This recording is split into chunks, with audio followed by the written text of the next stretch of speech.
Plants को हम दो पार्ट में डिवाइड कर देते हैं, एक तो वो जिनके पास एम्ब्रियो अब्सेंट है और एक वो जिनके पास एम्ब्रियो प्रेजेंट है। तो नाम से ही पता लग रहा है एम्ब्रियो प्रेजेंट है मतलब ये हो जाएंगे एम्ब्रियोफाइटा और एम्ब्रियो अब्सेंट वाले हो जाएंगे थैलोफाइटा। ठीक है, अब देखो थैलोफाइटा जो है वो है पुराने प्रीमिटिव प्लांट्स और एम्ब्रियोफाइटा जो है इनमें एम्ब्रियो आ गया मतलब इसमें एडवांस फीचर हैं थोड़े। क्लियर बात है। अब देखो मियोसिस इसमें कैसी होगी, जाइगोटिक, और इसमें मियोसिस कैसी होगी, गमीटिक। फिर से वही एडवांस फीचर। अब देखो इसमें गमीट्स कैसे होंगे, यूनिसेलुलर एंड अनजैकेटेड, है ना, मतलब गमीट मल्टी सेलुलर भी नहीं बन पाए और उनके पास प्रोटेक्शन भी नहीं है, अनजैकेटेड है। और यहां पे क्या है, एडवांस फीचर आ जाएगा एम्ब्रियोफाइटा में, गमीट्स कैसे हो जाएंगे, मल्टी सेलुलर। देखो यूनिसेलुलर के बिल्कुल opposite, multi cellular and jacketed, बिल्कुल ऑपोजिट चल रहे हैं। Embryo embryo present, meiosis zygotic, इधर गमीटिक, गमीट यूनिसेलुलर, इधर मल्टी सेलुलर, गमीट इधर अनजैकेटेड, इधर जैकेटेड। क्लियर बात है। अब थैलोफाइटा के अंदर कौन से प्लांट आते हैं, एल्गी, सिर्फ और सिर्फ एल्गी। और एम्ब्रियोफाइटा के अंदर कौन से आएंगे, bryophyte, pteridophyte, gymnosperm and angiosperm. Clear बात है। अब चलते हैं अपनी नेक्स्ट कंफ्यूजन पे। ठीक है, नेक्स्ट कंफ्यूजन क्या बोलती है, देखो ये बार बार आपको बहुत दुखी कर देंगी ये चीजें, एंथ्रीडियम, आर्किगोनियम, ऊगोनियम, ये सब है ना, तो इनको हम एक जगह पे पूरा हमेशा के लिए पैक कर देते हैं। ठीक है, देखो ये है मेल सेक्स ऑर्गन्स और ये है फीमेल सेक्स ऑर्गन। अब देखो ये पूरा एनसीईआरटी में दिया हुआ है। ठीक है, देखो एल्गी में मेल सेक्स ऑर्गन कौन से होते हैं, एंथ्रीडियम, और ब्रायोफाइट में भी एंथ्रीडियम और टेरिडोफाइट में भी एंथ्रीडियम। ठीक है, और जिम्नोस्पर्म में आप ऐसे याद रखना, वैसे pollen grain male sex organ नहीं होते, ये मेल गेमीटोफाइट होता है जिम्नोस्पर्म में, पर उसमें कुछ खास अलग से दिया नहीं हुआ, तो इसमें कंफ्यूजन से बचने के लिए ऐसे ही याद रखना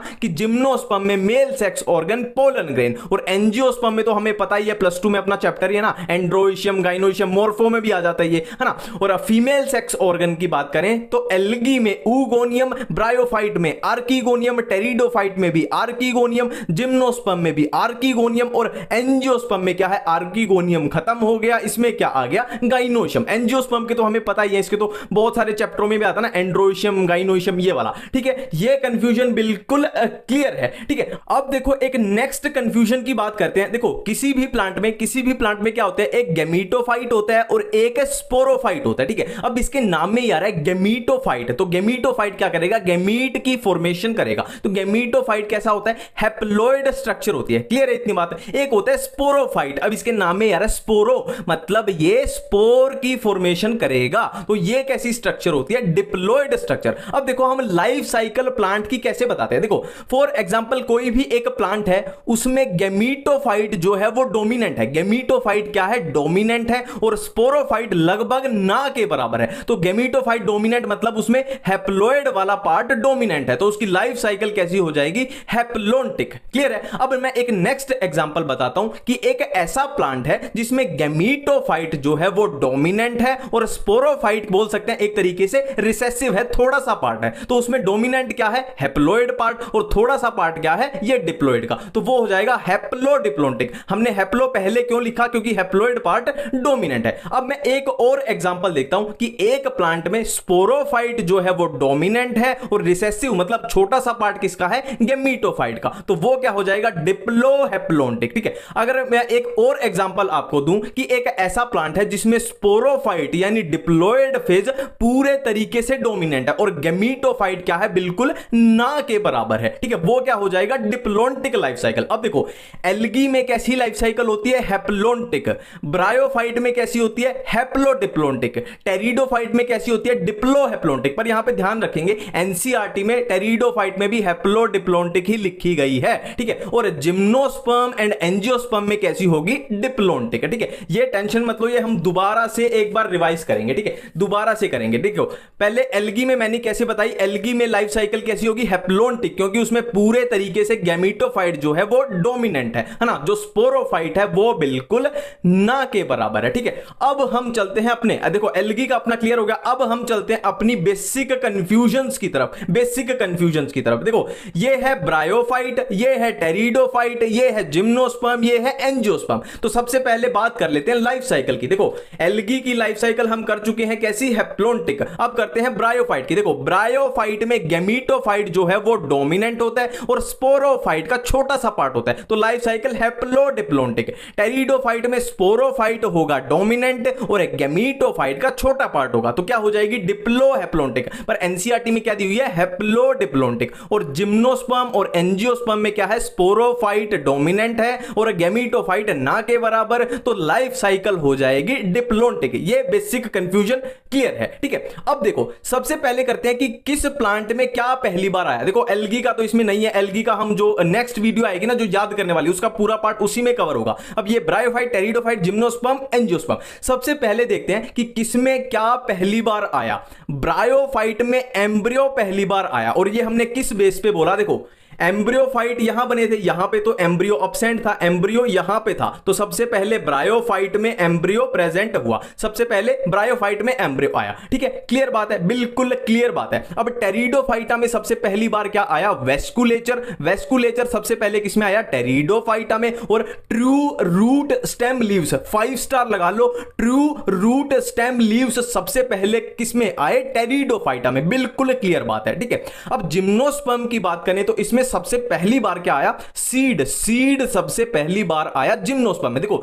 सीड की हैबिट, सीड हैबिट यहां पे दिखनी स्टार्ट हो गई थी टेरिडोफाइटा में, पर पूरे तरीके से सीड कहां आया जिम्नोस्पर्म में आया। और सीड किससे बनता है ओव्यूल से, ठीक है, क्लियर बात है। अब एंजियोस्पर्म की बात करें तो एंजियोस्पर्म में सबसे पहली बार क्या आया फ्रूट, सीड सबसे पहले जिम्नोस्पर्म में और फ्रूट सबसे पहले एंजियोस्पर्म में, ठीक है। और फ्रूट किससे बनता है ओवरी से, ठीक है। आगे जाके सारी कंफ्यूजन दूर हो जाएंगी, है ना, किसी भी वर्ड में कंफ्यूज मत होना, ठीक है। अब हम चलते हैं नेक्स्ट स्टेज पे। देखो बाकी के जो पॉइंट बचे, ब्रायोफाइट में ट्रू रूट स्टेम लीव्स नहीं होती, ये तो यहीं से पता लग गया, इसमें ट्रू रूट स्टेम लीव पहली बार आई तो इसमें तो अब्सेंट ही होंगी, सीधी सी बात है, ठीक है। अब एक इंपॉर्टेंट पॉइंट है कि ब्रायोफाइट को फर्टिलाइजेशन के लिए पानी चाहिए और यहां टेरिडोफाइट में भी यही सेम पॉइंट है कि टेरिडोफाइट को भी फर्टिलाइजेशन के लिए पानी चाहिए, ठीक है, ठीक है, क्लियर बात है ये, ठीक है। अब नेक्स्ट है एक ये टेरिडोफाइटा में एक बहुत इंपॉर्टेंट पॉइंट आता है, देखो P for pteridophyta, P for partial endosporic, P for pteridophyta, P for partial endosporic development किसमें होती है टेरिडोफाइटा में, बिल्कुल क्लियर है, ठीक है। जिम्नोस्पर्म में अगर बात करें सीड फर्स्ट टाइम आया तो सीड तो है प्रेजेंट, बट इसमें फ्रूट अब्सेंट होता है। क्यों अब्सेंट होता है, क्योंकि फ्रूट पहली बार किसमें आया था एंजियोस्पर्म में आया था, बिल्कुल क्लियर है। अब देखो यहां पे थी पार्शियल एंडोस्पोरिक डेवलपमेंट और यहां पे सीड बन गया, है ना, यहां पे सीड बन गया तो यहां पे क्या हो जाएगी फुल्ली एंडोस्पोरिक डेवलपमेंट, बिल्कुल क्लियर बात है। और इसमें भी कैसी होगी फुल्ली एंडोस्पोरिक डेवलपमेंट, क्योंकि इसमें भी क्या बन जाता है सीड, एंजियोस्पर्म में तो बनते ही है, बिल्कुल ये बेसिक कंफ्यूजन है, बिल्कुल क्लियर है। अब देखो मैं एक और पॉइंट आपको बोलना चाहता हूं, देखो ब्रायोफाइट में फर्टिलाइजेशन के लिए पानी चाहिए, टेरिडोफाइट में भी फर्टिलाइजेशन के लिए पानी चाहिए और एल्गी में तो ऑटोमेटिक है, इनमें अगर पानी चाहिए तो एल्गी में तो चाहिए ही चाहिए, है ना। पर यहां से नीचे क्या है पानी से इंडिपेंडेंट हो गए, वो बिना पानी के भी फर्टिलाइजेशन कर सकते हैं, जिम्नोस्पर्म एंड एंजियोस्पर्म। तो अब मैं एक लाइन बोलने जा रहा हूं कि इनको फर्टिलाइजेशन के लिए पानी चाहिए, मतलब जो गैमीट होगा, है ना, मेल गैमीट बोल लो, मेल गैमीट होगा वो पानी में स्विम करके जाएगा, तैर के जाएगा। तो तैरने के लिए उसको मूवमेंट करने के लिए क्या चाहिए फ्लैजिला चाहिए। अब मैं एक इंपॉर्टेंट लाइन बोलने जा रहा हूं कि एल्गी में, ब्रायोफाइट में और टेरिडोफाइट में अगर इन जनरल बात करें तो जो गैमीट्स होते हैं वो फ्लैजिलेटेड होते हैं, ना, उनमें फ्लैजिला होती है क्योंकि उनको मूवमेंट करनी है, पानी में तैर के फर्टिलाइजेशन करनी है। और इनमें पानी की कोई जरूरत ही नहीं है फर्टिलाइजेशन के लिए, इंडिपेंडेंट हो चुके हैं, तो इनमें जो गैमीट होते हैं वो नॉन फ्लैजिलेटेड होते हैं। बिल्कुल क्लियर है, सारी कंफ्यूजन बिल्कुल क्लियर है, ठीक है। अब हम करने वाले हैं लाइफ साइकिल। सबसे पहले एल्गी की लाइफ साइकिल करेंगे, फिर ब्रायोफाइट की, फिर टेरिडोफाइट की, फिर जिम्नोस्पर्म की और एंजियोस्पर्म की लाइफ साइकिल के लिए तो बहुत बड़ा चैप्टर है अलग से जो अपनी +2 में है, ठीक है, क्लियर बात है। तो स्टार्ट करते हैं। देखो बिल्कुल बेसिक है, हर किसी की लाइफ साइकिल ने सिंपल स्टेप से चलना है, हमें गैमीटोफाइट से चलना है, गैमीटोफाइट। और गैमीटोफाइट हमें पता है कैसा होता है, हैप्लॉइड स्ट्रक्चर होती है ना। अब इसके नाम में ही आ रहा है गैमीटोफाइट, है ना। गैमीट मतलब ये क्या करेगा, गैमीट की प्रोडक्शन करेगा, ये क्या करेगा गैमीट की प्रोडक्शन करेगा। अब देखो यहां पे ये गैमीट बना, अब ऐसे ऐसे और भी तो गैमीट होंगे, तो ऐसा ही एक गैमीट कहीं दूर से आएगा और इसके साथ फ्यूज कर जाएगा, है ना। ये गैमीट और ये गैमीट मतलब क्या हो जाएगी, फर्टिलाइजेशन हो जाएगी। तो फर्टिलाइजेशन के रिजल्ट से क्या बन जाएगा, जाइगोट बन जाएगा, जाइगोट है ना, ये हैप्लॉइड और जाइगोट बन जाएगा डिप्लॉइड। अब नॉर्मली क्या होना चाहिए, जाइगोट के बाद बनना चाहिए क्या, एम्ब्रियो बनना चाहिए, जाइगोट के बाद बनना चाहिए एम्ब्रियो, बट हमने किया था एल्गी में एम्ब्रियो क्या होता है, अब्सेंट होता है, और इसमें मियोसिस कैसी है, जाइगोटिक, जाइगोटिक मियोसिस मतलब सीधी डायरेक्ट जाइगोट में क्या हो जाएगी, मियोसिस हो जाएगी, और क्या बन जाएगा फिर से गैमीटोफाइट, और ये फिर ऐसे साइकिल चलती रहेगी। देखो यहां मियोसिस होगी तो डिप्लॉइड से क्या होगा, हैप्लॉइड स्ट्रक्चर बन जाएगी। बिल्कुल क्लियर है। अब हम करने वाले हैं ब्रायोफाइट्स की लाइफ साइकिल। ठीक है, देखो हम खुद को बिल्कुल जीरो पे समझ के चलेंगे, हमें कुछ भी नहीं पता, हम बिल्कुल जीरो से स्टार्ट कर रहे हैं। ठीक है, सिंपल है, और मैं प्रूव कर दूंगा कि जिन चीजों में हम इतना कंफ्यूज होते थे वो असल में बहुत बहुत आसान है। ठीक है, अब सिंपल तरीके से स्टार्ट करते हैं। देखो यहां से स्टार्ट करते हैं, गैमीटोफाइट। गैमीटोफाइट कैसा होता है, हैप्लॉइड स्ट्रक्चर होती है। अब इसके नाम में ही आ रहा है गैमीटोफाइट, है ना, इसके नाम में ही आ रहा है गैमीट, तो ये क्या करेगा, गैमीट्स की प्रोडक्शन करेगा, है ना, ये क्या करेगा, गैमीट की प्रोडक्शन करेगा। सिंपल सी बात है, इस पे सेक्स ऑर्गन आएंगे, फिर सेक्स ऑर्गन क्या करेंगे, गैमीट बनाएंगे। अब इसने बनाया ये गैमीट, और ऐसे ऐसे गैमीट बहुत सारे और भी तो बने होंगे, तो वहां से भी एक गैमीट आ जाएगा। तो दो गैमीट की फ्यूजन को क्या बोलते हैं, फर्टिलाइजेशन। तो यहां पे हुई फर्टिलाइजेशन, और फर्टिलाइजेशन के रिजल्ट से बन गया जाइगोट। अब गैमीट था हैप्लॉइड, और ये गैमीट भी हैप्लॉइड, तो जाइगोट कैसा बन जाएगा, डिप्लॉइड। अब ये जाइगोट क्या है, डेवलप करके क्या बना देगा,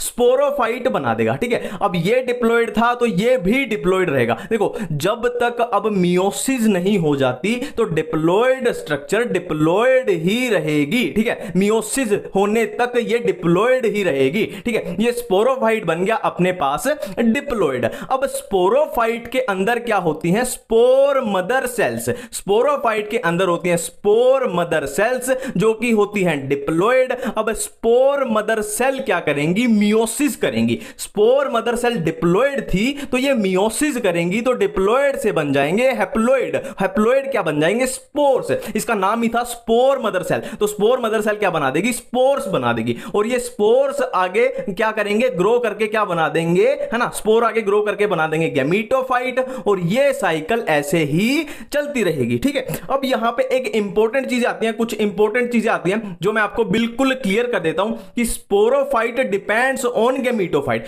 मतलब जो ये स्पोरोफाइट बना ये गैमीटोफाइट के ऊपर बना। ठीक है, ये स्पोरोफाइट गैमीटोफाइट के ऊपर बना, मतलब ये स्पोरोफाइट पूरे तरीके से गैमीटोफाइट पे डिपेंड करता है। मतलब गैमीटोफाइट क्या करेगा, फोटोसिंथेसिस करेगा, और ये इससे खाना लेगा। सिंपल सी बात है। एक दूसरी कंफ्यूजन आती है, देखो ब्रायोफाइट्स में क्या आते हैं, ब्रायोफाइट्स में आते हैं लीवरवर्ट्स, मोसिस। लीवरवर्ट्स में तो बिल्कुल सिंपल यही याद रखना है, पर मोसिस में एक स्टेप आपको एक्स्ट्रा याद करना पड़ता है। वो क्या है, देखो हमने क्या किया, स्पोर से डायरेक्ट यहां गैमीटोफाइट बना दिया, स्पोर से डायरेक्ट यहां गैमीटोफाइट बना दिया, और लीवरवर्ट में तो आपको याद भी यही रखना है। पर मोस में क्या होता है, ये डायरेक्ट गैमीटोफाइट ऐसे नहीं बनता, है ना। इसमें क्या होता है, मोस में क्या होता है, स्पोर से बनेगा प्राइमरी प्रोटोनिमा। अब प्राइमरी प्रोटोनिमा की ब्रांच जो होती हैं उनको बोलते हैं सेकेंडरी प्रोटोनिमा, और सेकेंडरी प्रोटोनिमा से जो बड निकलेगा वो बना देगा लीफी स्टेज, है ना। अब यहां पे दो स्टेज हुई, एनसीईआरटी में साफ साफ लिखा हुआ है, दो स्टेज हैं, एक तो प्रोटोनिमा स्टेज, एक लीफी स्टेज। अब लीफी स्टेज क्या करेगी, गैमीट्स की फॉर्मेशन करेगी। ये गैमीट्स की एक तरीके से बोल सकते हैं ना कि ये प्रोटोनिमा और लीफी स्टेज ने गैमीटोफाइट को रिप्लेस कर दिया, है ना, और ये गैमीट्स यहां पे फिर सेम साइकिल अपनी चलती रहेगी। अब हम करने वाले हैं लाइफ साइकिल ऑफ टेरिडोफाइट्स। देखो टेरिडोफाइट्स में बहुत सारी चीजें आ जाती हैं, स्ट्रोबिली, कोन, स्पोरोफिल, स्पोरेंजिया, ये वो, है ना, तो बहुत ज्यादा कंफ्यूजिव हो जाते हैं। एनसीईआरटी में भी पढ़ते हैं तो पढ़ने का मन ही नहीं करता, इतनी सारी अजीब सी चीजें दी हुई हैं। तो बिल्कुल सिंपल तरीके से बिल्कुल इजी करके पढ़ेंगे। ठीक है, देखो जैसे ब्रायोफाइट में हमने स्टार्ट किया वैसे ही स्टार्ट करेंगे। सबसे पहले क्या, गैमीटोफाइट ले लेना है ना, गैमीटोफाइट। और गैमीटोफाइट कैसा होता है, हैप्लॉइड होता है। अब इसके नाम में ही आ रहा है गैमीटोफाइट, मतलब ये क्या करेगा, गैमीट की फॉर्मेशन करेगा। अब गैमीट ऐसे ऐसे और भी तो होंगे, तो और कहीं से दूसरा गैमीट आया तो दो गैमीट के बीच क्या हो गई, फर्टिलाइजेशन हो गई। ठीक है, तो क्या बन जाएगा, फर्टिलाइजेशन के रिजल्ट से बन जाएगा जाइगोट। तो ये हैप्लॉइड, ये हैप्लॉइड, तो जाइगोट कैसा बन जाएगा, डिप्लॉइड बन जाएगा। अब मैं फिर से रिपीट कर रहा हूं, अब जब तक मियोसिस नहीं हो जाती ये स्ट्रक्चर सारी डिप्लॉइड चलेंगी। क्लियर बात है। ठीक है, अब जाइगोट डेवलप करके क्या बना देगा, स्पोरोफाइट बना देगा। बिल्कुल ब्रायोफाइट की तरह चल रहे हैं, पर अब यहां से थोड़ा इसमें अलग चलना है। देखो, अब स्पोरोफाइट के ऊपर क्या होंगे, स्ट्रोबिली या कोन होंगे। स्पोरोफाइट के ऊपर स्ट्रोबिली या कोन होंगे जो कि डिप्लॉइड है। मैंने क्या बोला, मियोसिस नहीं हो जाती तब तक ऑटोमेटिकली सब डिप्लॉइड ही चलेगा। अब स्ट्रोबिली या कोन के ऊपर क्या होती है, स्पोरोफिल होती है। अब देखो यहां पे एक मजे की बात है, कंफ्यूजन सारी दूर होगी।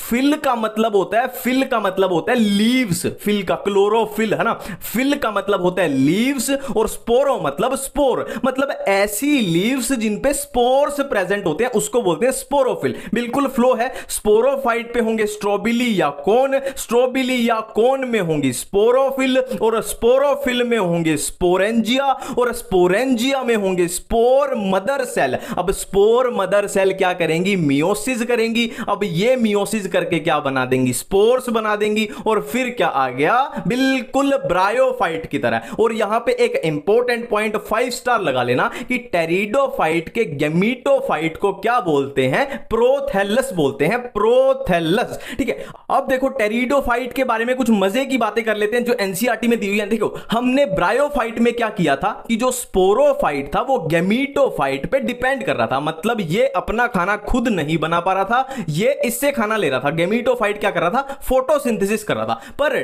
टेरिडोफाइट में क्या हुआ, स्पोरोफाइट एंड गैमीटोफाइट बिल्कुल इंडिपेंडेंट है, मतलब ये अपना खाना खुद बना रहा है, ये अपना खुद बना रहा है, दोनों क्या कर रहे हैं, फोटोसिंथेसिस कर रहे हैं। और ब्रायोफाइट में फोटोसिंथेसिस सिर्फ कौन कर रहा था, गैमीटोफाइट कर रहा था। यह है पहली कंफ्यूजन। दूसरी कंफ्यूजन, अब आपको हमने यहां किए थे ये स्ट्रोबिली और कोन, अब आपको पूछना चाहिए कि क्या ये स्ट्रोबिली या कोन सारे टेरिडोफाइट में प्रेजेंट होते हैं, तो मैं बोलूंगा नहीं। एनसीईआरटी में साफ साफ लिखा हुआ है कि स्ट्रोबिली या कोन के एग्जांपल देखिए, लिखा हुआ है कि कुछ में होते हैं कुछ में नहीं होते। तो आप बोलोगे कि ये अगर प्रेजेंट ना हुए तो क्या करें, तो सिंपली इस स्टेप को यहां से स्किप कर दो और अपनी साइकिल को ऐसे चलाते रहो। तो एनसीईआरटी में साफ साफ लिखा हुआ है कि स्ट्रोबिली या कोन से किसमें प्रेजेंट होते हैं, सिलेजिनेला एंड इक्विस्टम, ये एग्जांपल लिखा हुआ है। ठीक है, अब इसके बाद एक और एनसीईआरटी में कंफ्यूजन है कि माइक्रोफिल एंड मैक्रोफिल। देखो, हमने जो यहां पे ये स्पोरोफिल की, अब इसका साइज, ये स्पोरोफिल का साइज अगर स्मॉल हुआ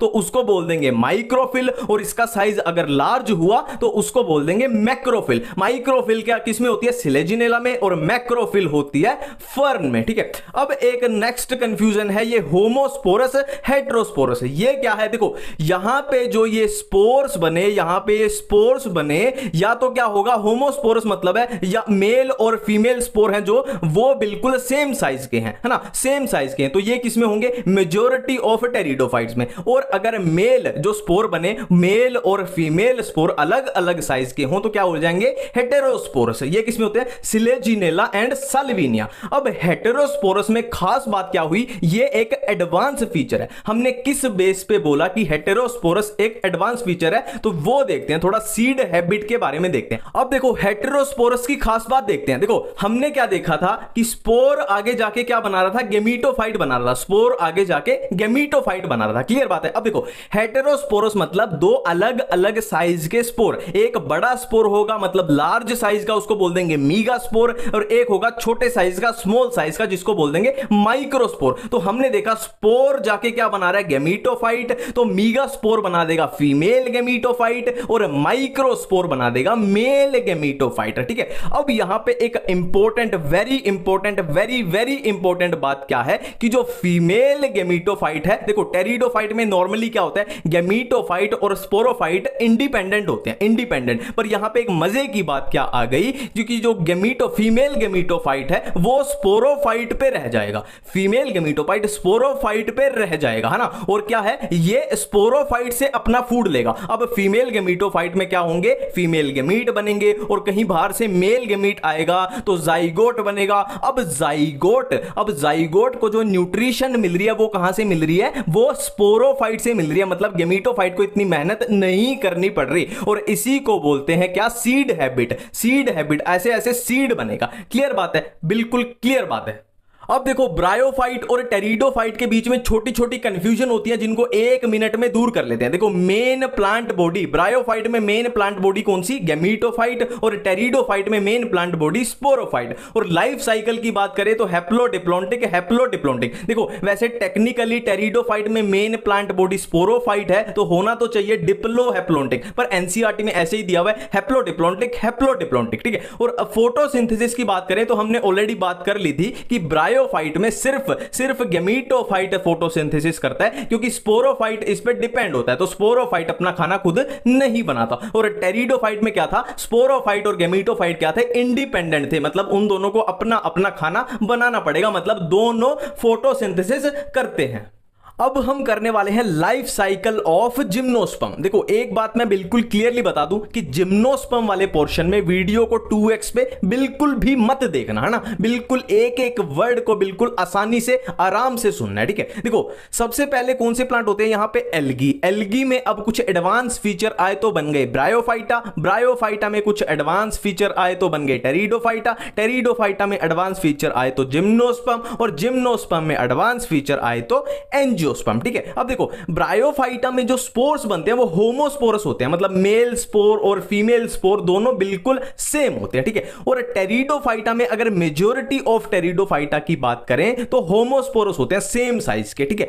बट कुछ टेरिडोफाइटा में क्या हुआ, देखो हमने बात की थी, ये आपको याद हो अगर, हमने बात की थी कि कुछ टेरिडोफाइटा जैसे सिलेजिनेला एंड साल्विनिया में क्या हुआ, हेटेरोस्पोरस आए। अब ये हेटेरोस्पोरस क्या है, ये एक एडवांस फीचर है। मतलब कहना क्या चाहता है कि ये हेटेरोस्पोरस जो फीचर आया, इसकी वजह से क्या है, ये टेरिडोफाइटा अब जिम्नोस्पर्म की तरफ जा रहे हैं, जिम्नोस्पर्म की तरफ जा रहे हैं, ठीक है। और हेटेरोस्पोरस में हमने बात की थी क्या होगा, एक मीगास्पोर बनता है, एक माइक्रोस्पोर बनता है, क्लियर बात है। और जिम्नोस्पर्म में क्या है, फिर पूरा एडवांस हो गया, पूरा हेटेरोस्पोर्स आ गए। और एंजियोस्पर्म में भी क्या होते हैं, हेटेरोस्पोर्स होते हैं। तो जिम्नोस्पर्म में भी क्या आ गए, हेटेरोस्पोरस। इतनी बातें बिल्कुल क्लियर हैं, ठीक है। देखो, ये हमने टेरिडोफाइटा की लाइफ साइकिल की थी, और ये आपको अगर समझ में आ गई थी तो समझ लो आपका जिम्नोस्पर्म भी कंप्लीट हो गया, ठीक है। अभी तक देखो हमने बात की कि जिम्नोस्पर्म पूरे तरीके से हेटेरोस्पोरस होते हैं, है ना। मतलब इसमें पूरी डिवीजन हो जाएगी, सब कुछ क्या होगा, मेल फीमेल, हर जगह बस मेल फीमेल लगाते चलना है, बाकी बिल्कुल सेम इसकी तरह।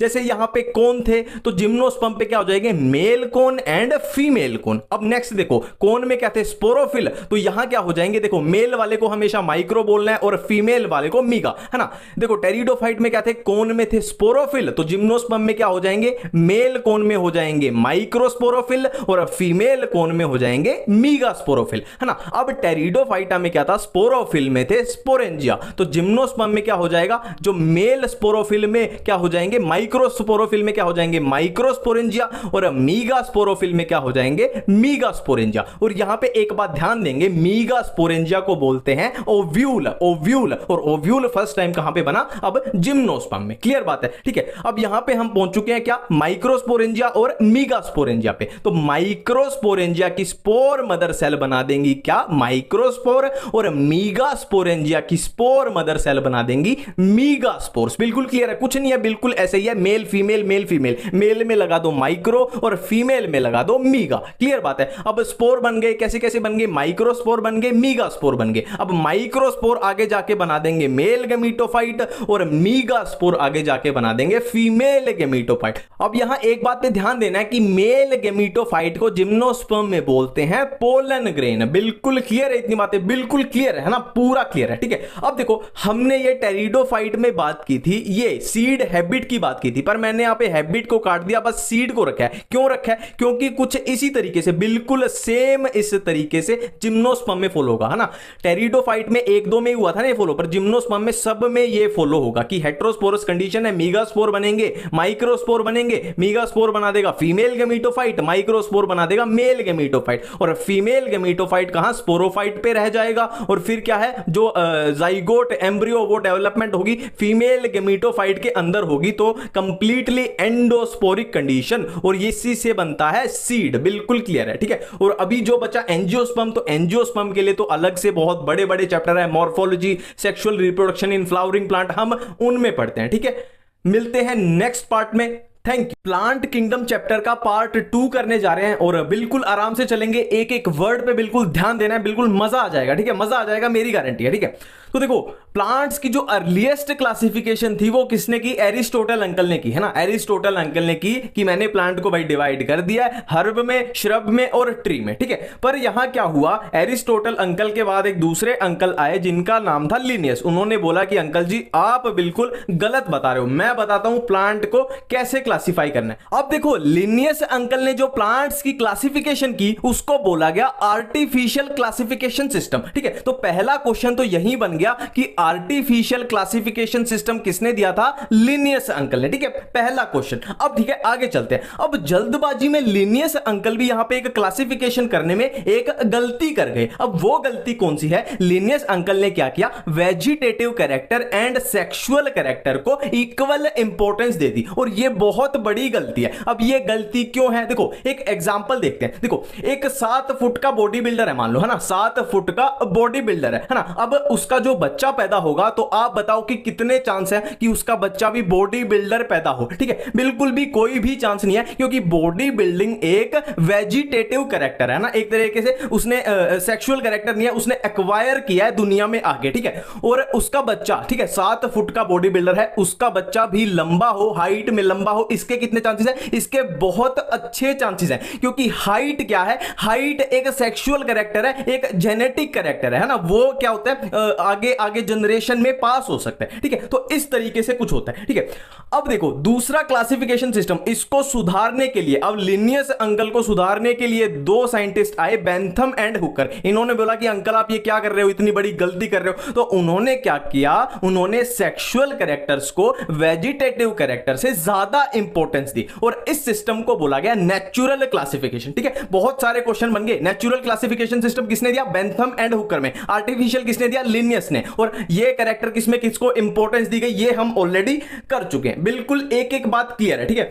अब नेक्स्ट लाइन एनसीईआरटी में साफ साफ लिखी हुई है कि एट प्रेजेंट कौन सा सिस्टम यूज हो रहा है, कौन सा सिस्टम एक्सेप्ट किया गया, फाइलोजेनिक क्लासिफिकेशन सिस्टम। अब फाइलोजेनिक क्लासिफिकेशन सिस्टम में खास बात क्या है कि जो इतना इसको एक्सेप्ट कर रहे हैं, तो सिंपल सी बात है, फाइलोजेनी का मतलब होता है इवोल्यूशनरी हिस्ट्री, मतलब सिंपल सी बात है, हम क्लासिफिकेशन करते हुए, प्लांट्स की क्लासिफिकेशन करते हुए उनके पूर्वजों का, है ना, एवोल्यूशन में जा रहे हैं, उनके पूर्वजों का भी ध्यान रखने कि कौन कहां से आया है, ठीक है। ये बहुत इंपॉर्टेंट पॉइंट है। तो फाइलोजेनी वाला बहुत अच्छा सिस्टम है, ठीक है। अब ये 3 डेफिनेशन एनसीईआरटी में दिए, 3 डेफिनेशन बिल्कुल नाम से ही कवर हो जाएंगे। देखो सबसे पहले न्यूमेरिकल टैक्सोनॉमी, न्यूमेरिकल टैक्सोनॉमी, अब नाम से हो रहा है न्यूमेरिकल, मतलब इसमें कंप्यूटर्स का यूज होगा, इसमें नंबर्स का यूज होगा, इसमें कोड्स का यूज होगा, इजीली आपको आंसर में पहचान में आ जाएगा। नेक्स्ट है साइटो टैक्सोनॉमी। साइटो का मतलब क्या होता है, सेल, साइटो का मतलब सेल, तो इसमें हम साइटोलॉजिकल इंफॉर्मेशन का यूज करेंगे,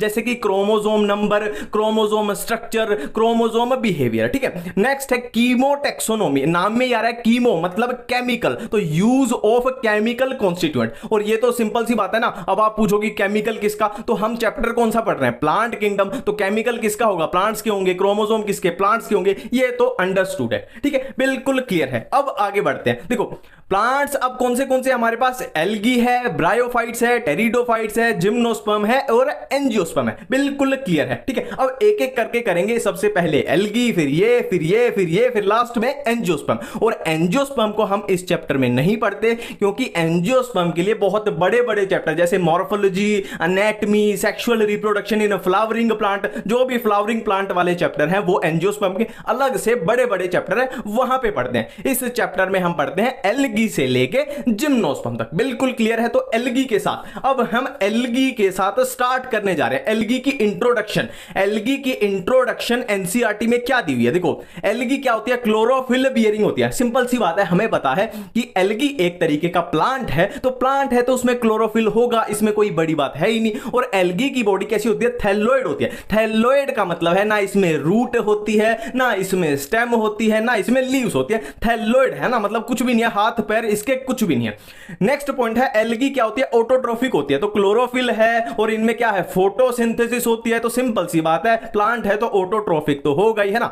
नेक्स्ट है कि लार्जली एक्वाटिक, मतलब एल्गी क्या है? जमीन पे नहीं पाई जाती, पानी में ही मिलती है। अब फ्रेश वाटर में भी मिल सकती है और मरीन वाटर में भी ये मिल सकती है ना। और नेक्स्ट पॉइंट फिर से एनसीईआरटी के उठा के लाया हूं, ये आपको याद ही करने पड़ेंगे। एल्गी कॉलोनियल भी हो सकती है जैसे वॉल्वोक्स, एल्गी फिलामेंटस भी हो सकती है जैसे यूलोथोरिक्स एंड स्पाइरोगाइरा, और एल्गी मैसिव बॉडी भी हो सकती है जैसे कैल्प्स। ठीक है, ये पूरा एनसीईआरटी की line to line word to word चल रहे हैं। आप पैरा चाहे आप सामने एनसीईआरटी रख के मिला के देख लो एक एक वर्ड। ठीक है, नेक्स्ट है एल्गी की एसोसिएशन। एनसीईआरटी में साफ साफ लिखी हुई है कि एल्गी अगर फंजाई के साथ एसोसिएशन कर रहे हैं तो सबको पता है क्या होता है? लाइकन बनता है। ठीक है, नेक्स्ट है एल्गी एनिमल्स के साथ भी एसोसिएशन कर सकती है। उसका एग्जांपल क्या दिया हुआ है? स्लोथ बियर, है ना। एल्गी एनिमल्स के साथ भी एसोसिएशन कर सकती है जिसका एग्जांपल दिया हुआ है स्लोथ बियर। अब ये है एल्गी वाली अपनी टेबल। ठीक है, इसको बिल्कुल आराम से बिल्कुल फ्लो में करेंगे, एक एक वर्ड को बिल्कुल ध्यान से सुनना है ना, कोई भी दिक्कत नहीं आएगी, बिल्कुल याद करके जाएंगे। ठीक है, और मेरी राइटिंग अच्छी है मेरे को पता है, तो कमेंट में तारीफ ना भी करो तो कोई बात नहीं है, और कर भी दो तो मेरे को तो भी कोई दिक्कत नहीं है। ठीक है, स्टार्ट करते हैं। देखो एल्गी तीन टाइप की, green algae, brown algae and red algae. और यहां मैंने लिखे हैं फीचर्स जैसे pigment, cell wall, stored food, flagella, habitat. Clear है? अब देखो सबसे पहले पिगमेंट्स का एक फ्लो है, क्लोरोफिल ए सब में है कॉमन। फिर अल्फाबेटिकली चलना है कि ए के बाद क्या आता है? बी, और बी के बाद सी के बाद डी, तो A B A C A D. ठीक है, अब ब्राउन एल्गी में एक पिगमेंट एक्स्ट्रा याद रखना है, कौन सा? फ्यूकोजेंथिन। और रेड एल्गी में फाइकोएरिथ्रिन। देखो एरिथ्रोसाइट क्या होती है? रेड ब्लड सेल, तो एरिथ्रो वर्ड होता है रेड के लिए, तो ये ऐसे याद हो गया। ठीक है, नेक्स्ट है सेल वॉल। ठीक है, देखो ग्रीन एल्गी की सेल वॉल, अब ग्रीन एल्गी का जो पैरा है ना उसमें देखोगे साफ साफ लिखा हुआ है कि ग्रीन एल्गी में जो सेल वॉल होती है उसकी इनर लेयर बनी होती है सेलुलोज की और आउटर लेयर बनी होती है पेक्टोज की। बिल्कुल क्लियर है? ठीक है, ब्राउन एल्गी देखो सेलुलोज सब में कॉमन आएगा। क्यों? क्योंकि एल्गी एक टाइप का प्लांट है, तो प्लांट की सेल वॉल में सेलुलोज होगा, ये बात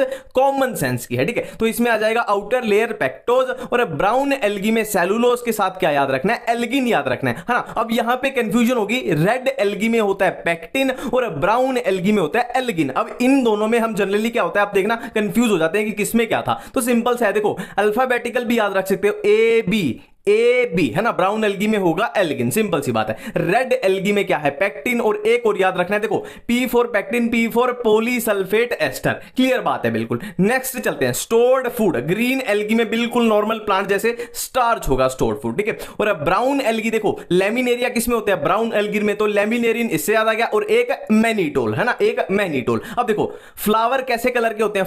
फ्लावर होते हैं रेड कलर के, तो रेड कलर के फ्लावर से याद आ जाएगा फ्लोरिडियन स्टार्च। बिल्कुल क्लियर। ठीक है, नेक्स्ट है फ्लैजिला कैसे? हमें एनसीईआरटी में साफ साफ लिखा हुआ है कि हमें फ्लैजिला कितने होते हैं ये भी याद रखना है और उनकी पोजीशन भी याद करनी है। ठीक है, सबसे पहले ग्रीन एल्गी, देखो ग्रीन एल्गी में फ्लैजिला का नंबर 2 to 8 हो सकता है, 2 से 8 के बीच में हो सकता है, और सबका साइज, सारी फ्लैजिला का साइज बिल्कुल इक्वल होगा, और पोजीशन कैसी होती है? एपिकल पोजीशन होती है। और ब्राउन एल्गी की बात करें तो फ्लैजिला का नंबर इसमें 2 होता है, और 2 फ्लैजिला होंगी और अनइक्वल होगी, मतलब एक फ्लैजिला छोटी होगी, एक फ्लैजिला बड़ी होगी, सिंपल सी बात है। और पोजीशन कैसी? लेटरल। ठीक है, अब यहां पे रेड एल्गी में याद रखना है कि फ्लैजिला अब्सेंट होती है। ठीक है, अब मैं यहां पे एक इंपॉर्टेंट 5 स्टार लगा लो, 10 स्टार लगा लो, 20 स्टार लगा लो, क्योंकि ये बहुत काम आएगा। रेड एल्गी की जब भी हम बात करते हैं तो रेड एल्गी इन दोनों एल्गी से, ग्रीन और ब्राउन से, कुछ फीचर अलग शो करेगा। कहां पे? रिप्रोडक्शन में। ठीक है, मैं फिर फिर से अपनी बात रिपीट करने जा रहा हूं कि red algae green and brown algae से कुछ फीचर डिफरेंट शो करेगा, है ना। ठीक है, देखो यहां पे हम फ्लैजिला की बात कर रहे हैं तो सीधी सीधी बात यह है फ्लैजिला का रिलेशन किससे होता है, मूवमेंट से। जैसे गेमीट हैं, स्पोर हैं, तो फ्लैजिला प्रेजेंट होगी तो गेमीट कैसे होंगे, मोटाइल होंगे, स्पोर कैसे होंगे, मोटाइल होंगे। अब रेड एल्गी में फ्लैजिला अब्सेंट है तो रेड एल्गी के गेमीट एंड स्पोर कैसे होंगे, नॉन मोटाइल हो जाएंगे। ये आगे भी हम डिटेल में करेंगे, टेंशन मत लो, बस ये याद रखना है कि रेड एल्गी इन दोनों से कुछ प्रॉपर्टी अलग शो करती है। ठीक है, हैबिटेट में वैसे बिल्कुल अलग से याद रखना है, तो ये छोटा सा पॉइंट याद रखना है। बाकी नॉर्मल आपसे इसमें कंफ्यूज नहीं किया जाएगा, सिंपल है। फ्रेश वाटर में तीनों पाई जाती हैं, साफ साफ लिखा हुआ है एनसीईआरटी में, फ्रेश वाटर में तीनों पाई जाती हैं, ब्रैकिश वाटर में भी तीनों पाई जाती हैं और सॉल्ट वाटर में भी तीनों पाई जाती हैं, है ना। अब आपको क्वेश्चन पूछना चाहिए कि ये ब्रैकिश वाटर क्या होता है। देखो एक तो होता है फ्रेश वाटर जिसमें लगा के चलो कि सॉल्ट बिल्कुल भी नहीं है ना, फिर फ्रेश वाटर में हम थोड़ा सा सॉल्ट डाल देते हैं तो वो हो जाएगा ब्रैकिश वाटर, और बहुत ज्यादा सॉल्ट हो जाए अगर तो वो हो जाएगा सॉल्ट वाटर या मरीन वाटर बोलो, है ना। तो तीनों का लगभग तीनों की ये सेम ही है हैबिटेट। ठीक है, बस एनसीईआरटी में अलग से क्या लिखा हुआ है कि ब्राउन एल्गी जो फ्रेश वाटर होती है वो बहुत कम होती है ना, बहुत कम होती है, और रेड एल्गी क्या होती है, मोस्टली मरीन होती है, मोस्टली मरीन। बस इतना सा है, बिल्कुल क्लियर है, सिंपल है। अब इसी चार्ट में हम रिप्रोडक्शन को भी यही निपटा लेते हैं। ठीक है, बिल्कुल क्लियर कट लिखा हुआ है एल्गी के बारे में कि एल्गी में रिप्रोडक्शन तीन टाइप से है, vegetative reproduction, asexual reproduction, sexual reproduction. ठीक है, अब कई बच्चे पक्का सोचेंगे कि वेजिटेटिव में और एसेक्सुअल में क्या डिफरेंस है, तो वो एनसीईआरटी का सहारा ले और देख लें कि बिल्कुल अलग अलग तरीके से लिखा गया है। ठीक है, तो वेजिटेटिव रिप्रोडक्शन में तो कोई कंफ्यूजन ही नहीं है, तीनों में क्या है, फ्रेगमेंटेशन। एनसीईआरटी में साफ साफ लिखा गया तीनों में है फ्रेगमेंटेशन। और एसेक्सुअल रिप्रोडक्शन की बात करें तो क्या होगी, देखो पहला क्वेश्चन कि एसेक्सुअल रिप्रोडक्शन एल्गी में चाहे वो ग्रीन है, चाहे ब्राउन है, चाहे रेड है, किसके थ्रू होती है, स्पोर्स के थ्रू, है ना, पहला क्वेश्चन। और दूसरा क्वेश्चन आपसे पूछ लिया जाए कि मोस्ट कॉमन एसेक्सुअल स्पोर कौन सा होता है, जू स्पोर। ठीक है, अब देखो ग्रीन एल्गी में मोस्ट कॉमन कौन सा, जू स्पोर पाया जाएगा। अब जू स्पोर कैसा होता है, मोटाइल होता है। हमने बात की थी ग्रीन एल्गी में फ्लैजिला प्रेजेंट होती है, ठीक है, बात की थी ना। और ब्राउन एल्गी में भी हमने बात की थी फ्लैजिला प्रेजेंट होती है, तो इसमें भी क्या है, मोटाइल जूस्पोर। पर हमने बात की थी कि रेड एल्गी में फ्लैजिला एब्सेंट होती है, तो इसमें क्या पाया जाएगा, नॉन मोटाइल स्पोर। मतलब रेड एल्गी में जूस्पोर नहीं पाया जाता। स्टार लगा लो, 5 स्टार 10 स्टार यहीं पे, बिल्कुल क्लियर है ना सारी बातें। ठीक है, मोटिलिटी की बात हो रही है सीधी सीधी फ्लैजिला के रिलेटेड। ठीक है, अब सेक्सुअल रिप्रोडक्शन की बात करें तो तीनों में क्या होंगे, गेमीट होंगे। पर फिर से हम क्या लेंगे, फ्लैजिला की मदद लेंगे। फ्लैजिला कहां प्रेजेंट थी, ग्रीन एल्गी में प्रेजेंट थी, ब्राउन एल्गी में प्रेजेंट थी, तो इनके गेमीट कैसे हो जाएंगे, फ्लैजिला के कारण मोटाइल हो जाएंगे। और रेड एल्गी में मैंने बोला था ये इन दोनों से अलग बिहेव करेगा, क्यों, क्योंकि इसमें फ्लैजिला एब्सेंट है, तो इसके गेमीट कैसे, नॉन मोटाइल। बिल्कुल सिंपल है, जूस्पोर, मोटाइल, गेमीट मोटाइल। ये क्यों हुआ मोटाइल, क्योंकि फ्लैजिला प्रेजेंट है और इसमें नॉन मोटाइल स्पोर्स और नॉन मोटाइल गेमीट। और फिर से मैं एक बार रिवाइज करा दूं कि एसेक्सुअल रिप्रोडक्शन का क्वेश्चन आ जाए कि रेड एल्गी या ब्राउन एल्गी या ग्रीन एल्गी में कैसी होती है, स्पोर्स के थ्रू। ठीक है, और क्वेश्चन आए कि मोस्ट कॉमन स्पोर कौन सा है, एनसीईआरटी में साफ साफ लिखा हुआ है कि मोस्ट कॉमन एसेक्सुअल रिप्रोडक्शन के लिए जो स्पोर है वो है जूस्पोर। बिल्कुल एक एक पॉइंट क्लियर है। अब देखो हमने एल्गी की सेक्सुअल रिप्रोडक्शन में बात की कि तीनों एल्गी में ग्रीन ब्राउन रेड तीनों में क्या होते हैं, गेमीट, तीनों में गेमीट होते हैं। ठीक है, अब गेमीट के बेस पे भी रिप्रोडक्शन को, सेक्सुअल रिप्रोडक्शन को 3 पार्ट में डिवाइड किया गया है, आइसोगेमस, एनआइसोगेमस एंड ऊगेमस। ठीक है, बिल्कुल अलग से पता लग रहा है नाम से, आइसो मतलब सेम, गेमस मतलब गेमीट, मतलब गेमीट्स अगर सिमिलर साइज के हो तो उसको बोलेंगे आइसोगेमस। और आइसोगेमस के एनसीईआरटी का जो एल्गी वाला इंट्रोडक्टरी पैरा है उसमें साफ साफ लिखा हुआ है कि आइसोगेमस में फ्लैजिलेटेड का एग्जांपल है यूलोथ्रिक्स और नॉन फ्लैजिलेटेड का एग्जांपल है स्पाइरोगायरा। ठीक है, अब आपको पूछना चाहिए कि तूने बोला था कि ग्रीन एल्गी में तो फ्लैजिला प्रेजेंट होती है, तो ये स्पाइरोगायरा नॉन फ्लैजिलेटेड कैसे होगा। तो ऐसा नहीं है कि एक आधे में तो नॉन फ्लैजिलेटेड भी हो सकता है ना, वो इन जनरल बात की गई थी ना, और एनसीईआरटी में ऐसा ही लिखा हुआ है तो उसमें मैं भी कुछ नहीं कर सकता, सिंपल सी बात है। नेक्स्ट है अनआइसोगेमस। ठीक इससे ऑपोजिट हो जाएगा, इसमें क्या होंगे, gametes dissimilar in different size, मतलब साइज में अलग अलग होंगे, ठीक है। और इसका एग्जांपल क्या दिया हुआ है, स्पीशीज ऑफ यूडोरिना, ठीक है। नेक्स्ट है ऊगेमस। ऊगेमस में क्या होता है, जो फीमेल गैमीट बिल्कुल ह्यूमन की तरह होता है, ह्यूमन की तरह जो फीमेल गैमीट होगा वो साइज में लार्ज होगा और नॉन मोटाइल होगा, और जो मेल गैमीट होगा वो साइज में स्मॉल होगा और वो मोटाइल होगा। जैसे ह्यूमंस में होता है कि फीमेल का एग होता है, साइज में लार्ज होता है और नॉन मोटाइल होता है, और स्पर्म देखो मोटाइल होता है, उसमें टेल होती है और साइज में स्मॉल होता है। और इसके एग्जांपल दिए हुए वॉल्वॉक्स फ्यूकस। देखो एक चीज मैं फिर से रिमाइंड करा दूं, जो एल्गी का इंट्रोडक्टरी पैरा है ना, वहां पे ये एग्जांपल ऐसे ही दिए हुए हैं, तो ऐसे के ऐसे आपको ये याद करने ही पड़ेंगे, ठीक है। और हम जब अलग अलग से जाएंगे, जैसे ग्रीन एल्गी के बारे में अलग से पढ़ेंगे, ब्राउन के बारे में अलग से, रेड के बारे में अलग से, तो अलग अलग पढ़ते हैं। तो क्या उसमें अलग से लिखा हुआ है, ग्रीन एल्गी के बारे में लिखा हुआ है कि इसमें सेक्सुअल रिप्रोडक्शन आइसोगेमस भी हो सकती है, अनआइसो भी हो सकती है और ऊगेमस भी हो सकती है। और ब्राउन एल्गी में भी आइसो भी, अनआइसो भी और ऊगेमस तीनों में से कोई भी हो सकती है। और रेड एल्गी में सिर्फ और सिर्फ ऊगेमस रिप्रोडक्शन होती है, ठीक है। मैं फिर से मेरी बात रिमाइंड करा दूं कि रेड एल्गी ग्रीन और ब्राउन से बहुत सारे मामलों में अलग रास्ता पकड़ लेता है, कुछ डिफरेंट कैरेक्टर शो करता है। तो यहां भी देखो इन तीनों में तीनों थी दोनों में, और इसने अलग ही कर दिया कि सिर्फ ऊगेमस करेंगे हम और कोई सी करेंगे नहीं, ठीक है। अब यहां पे एक बात मैं बोलने जा रहा हूं, उस पे 5 स्टार लगा लेना कि रेड एल्गी फिर से एक अलग चीज शो करता है, complex post fertilisation events. 5 star 10 star 15 star लगा लेंगे। रेड एल्गी में कॉम्प्लेक्स पोस्ट फर्टिलाइजेशन इवेंट देखने को मिलते हैं, ठीक है। अब देखो, अब हम एल्गी को बारी बारी से कवर करेंगे। सबसे पहले green algae, then brown algae, then red algae. अब देखो ग्रीन एल्गी के बारे में जो भी कंफ्यूजन है, जो भी रिप्रोडक्शन और ये वो हम सब कुछ कर चुके हैं। अब जो भी याद करने वाली सिंपल सी चीजें बची वो देख लेते हैं। देखो ग्रीन एल्गी यूनिसेलुलर हो सकती है, कॉलोनियल या फिलामेंटस भी हो सकती है। नेक्स्ट बहुत इंपॉर्टेंट है कि ग्रीन एल्गी के क्लोरोप्लास्ट की शेप कैसी कैसी हो सकती है, डिस्कॉइड हो सकती है, प्लेट लाइक हो सकती है, रेटिकुलेट हो सकती है, कप शेप हो सकती है, स्पाइरल या रिबन शेप भी हो सकती है। अब यहां पे 5 स्टार 10 स्टार 20 स्टार लगा लेना। पायरिनोइड बॉडी, ग्रीन एल्गी के क्लोरोप्लास्ट में पायरिनोइड बॉडी होती है। P for pyrenoid, P for protein. Pyrenoid body एक प्रोटीन बॉडी होती है जो किसको स्टोर करती है, स्टार्च को स्टोर करती है। हमने पढ़ा था ना ग्रीन एल्गी में स्टोर्ड फूड क्या है, स्टार्च है, तो ये स्टार्च को स्टोर करती है। तो ये था कुछ सिंपल सा ग्रीन एल्गी के बारे में। अब ब्राउन एल्गी का अपना क्या क्या बचा हुआ था वो कवर कर लेते हैं। देखो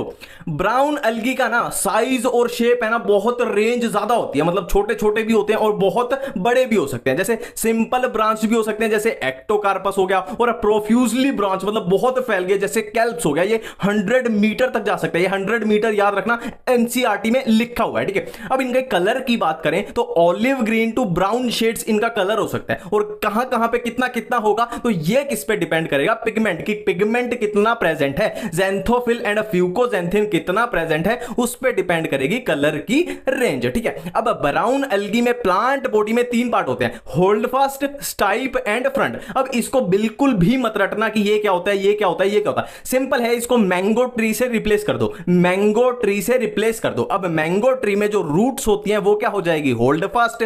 मैंगो ट्री में जो स्टेम होता है वो क्या हो जाएगा, स्टाइप। और मैंगो ट्री में जो लीव्स होती हैं वो क्या है, फ्रंट हो जाएगा, है ना। सिंपल सा अब हमें लॉजिक मिल गया कि होल्ड फास्ट जमीन से जुड़ेगा और स्टाइप क्या है, बीच में, और फ्रंट लीफ लाइक होता है। बिल्कुल क्लियर है, यहाँ पे आइडिया लग गया, ठीक है। अब यहां पे एक इंपॉर्टेंट पॉइंट याद रखना है कि ब्राउन एल्गी के जो एसेक्सुअल स्पोर्स एंड जो गेमीट्स होते हैं वो पीयर शेप होते हैं। 20 स्टार 25 स्टार लगा लेना इस पे कि ब्राउन एल्गी के एसेक्सुअल स्पोर्स एंड जो गेमीट्स होते हैं वो पीयर शेप होते हैं, ठीक है। अब ब्राउन एल्गी के बाद है रेड एल्गी, ठीक है। सबसे पहली बात कि इसका नाम रेड क्यों है, क्योंकि इसमें पिगमेंट होता है आर फाइकोइरिथ्रिन। इरिथ्रिन मतलब इरिथ्रोसाइट से याद आ जाएगा, इरिथ्रोसाइट रेड कलर की, तो ये इरिथ्रिन मतलब रेड वाला, ठीक है। नेक्स्ट है कि ये बहुत गहराई में, ग्रेट डेप्थ में पाया जाता है। ये क्वेश्चन पहले नीट में भी पूछा गया और बच्चे कंफ्यूज हो गए थे कि कौन सा है, रेड है ब्राउन है ना। सबसे ज्यादा गहराई में कौन सी एल्गी मिल सकती है, रेड एल्गी। क्लियर, इसको याद रखना है, ठीक है। नेक्स्ट है फ्लोरिडियन स्टार्च, ठीक है। इसका स्टोर्ड फूड क्या होता है, फ्लोरिडियन स्टार्च। हमने बात की थी ना, रेड कलर का flower floridean starch.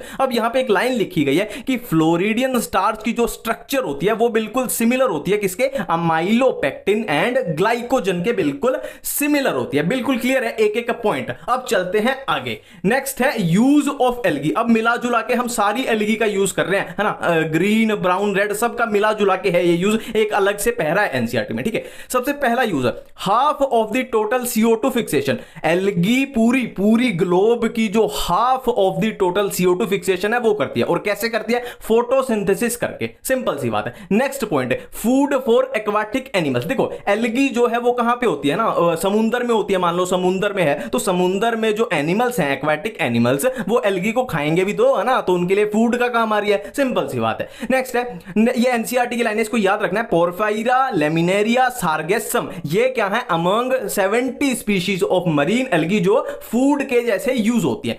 Next point है बहुत इंपॉर्टेंट, हाइड्रोकोलोइड्स। हाइड्रोकोलोइड्स क्या होते हैं, वाटर होल्डिंग सब्सटेंस। मैं रिपीट कर रहा हूं इस पॉइंट्स को, हाइड्रोकोलोइड क्या होते हैं, वाटर होल्डिंग सब्सटेंस। और इनके कौन से किसमें कौन कौन बनाएगा इनको, एल्गिन कैरेजिनिन। एल्गिन क्या है, ब्राउन एल्गी, और कैरेजिनिन क्या है, रेड एल्गी। नेक्स्ट पॉइंट है जेलिडियम एंड ग्रेसिलेरिया, ठीक है। जेलिडियम एंड ग्रेसिलेरिया जो एल्गी हैं वो किसकी प्रोडक्शन करती हैं, अगर की, वो अगर की प्रोडक्शन करेंगी। और इस अगार का यूज क्या होता है, ये यूज में आता है किसके, आइसक्रीम एंड जेलीज बनाने के। अब लास्ट है क्लोरेला। क्लोरेला क्या है, प्रोटीन रिच एल्गी है। क्लोरेला एक यूनिसेलुलर एल्गी होती है, प्रोटीन रिच एल्गी है, और इसका यूज कहां पे है, space traveller, food supplement bye space travellers. बिल्कुल क्लियर है एक एक पॉइंट, ठीक है। अब नेक्स्ट अगर लाइफ साइकिल की बात करें एल्गी की लाइफ साइकिल की बात करें तो सारी एल्गी की लाइफ साइकिल कैसी होती है, हैप्लोन्टिक। ये हमने पिछली पार्ट 1 में भी किया था, सारी एल्गी की लाइफ साइकिल होगी हैप्लोन्टिक। बस आपको डिप्लोन्टिक एक एल्गी याद रखनी है, फ्यूकस। आपको डिप्लोन्टिक एक एल्गी याद रखनी है, फ्यूकस, ठीक है। देखो एग्जांपल्स की टेंशन मत लो, सारे एग्जांपल्स और सारे डायग्राम इस वीडियो के लास्ट में कवर होंगे, लास्ट पोर्शन में एग्जांपल और डायग्राम, टेंशन ही मत लो। देखो जब आप ब्रायोफाइटा के बारे में एनसीईआरटी में देखते हो तो ब्रायोफाइटा को 3 पैरा में दिया हुआ है। एक तो कॉमन पैरा है, और एक पैरा है लिवरवर्ट के लिए, और एक पैरा है मॉस के लिए। तो ये वाला है वो कॉमन पैरा, फिर करेंगे लिवरवर्ट वाला, फिर करेंगे मॉस वाला। और ये बात हम पहले ही कर चुके हैं कि हम यहां पे सिर्फ याद करने वाला पार्ट करने वाले, क्योंकि समझने वाला और कंफ्यूजन वाला पोर्शन हम ऑलरेडी कर चुके हैं, ठीक है। तो पहली line, bryophytes includes moss and liverworts, बिल्कुल सिंपल सी लाइन है। नेक्स्ट, ब्रायोफाइट्स को एम्फीबियंस ऑफ प्लांट किंगडम बोला जाता है। क्यों बोला जाता है, देखो जैसे एम्फीबिया होते हैं, है ना, एनिमल किंगडम में एम्फीबिया होते हैं, वो क्या होते हैं, वैसे पानी से बाहर वो रह सकते हैं पर उनको फर्टिलाइजेशन के लिए पानी चाहिए ही चाहिए, ठीक है। ऐसे ही ब्रायोफाइटा हैं कि वो पानी से बाहर सोयल में रह सकते हैं पर उनको फर्टिलाइजेशन के लिए वाटर चाहिए ही चाहिए, मतलब aquatic as well as terrestrial, तो इसीलिए इनको बोला गया एम्फीबियंस।